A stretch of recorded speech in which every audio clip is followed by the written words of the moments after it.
Well, okay, my thought about true inclusion is that first of all to acknowledge that there was no good reason for us to be in this situation to even ask that question. I mean, the systems that were put in place to exclude, I mean, it's been so elaborate and so long lasting. And, we shouldn't even have to have these conversations because the parameters that have been used to judge and to exclude should not exist and make no sense. So, having gotten that out of the way, I mean, it would be wonderful to have a day when there's not a conspicuous skewing in one direction about who is on the board of this and who makes the final decision about that. And to me, the people who push back on the idea of inclusion and equity and diversity, I would have to ask, like, what is your objection? And if the idea is that, well, inherently certain things are not as good, because that has been sort of the idea, is that,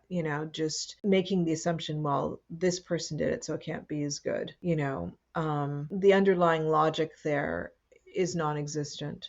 So I guess, I mean, the true inclusion would be when we're not thinking about this anymore, and it's not that we're not thinking about it anymore because we don't want to think about it or we're ignoring it. No willful ignorance involved.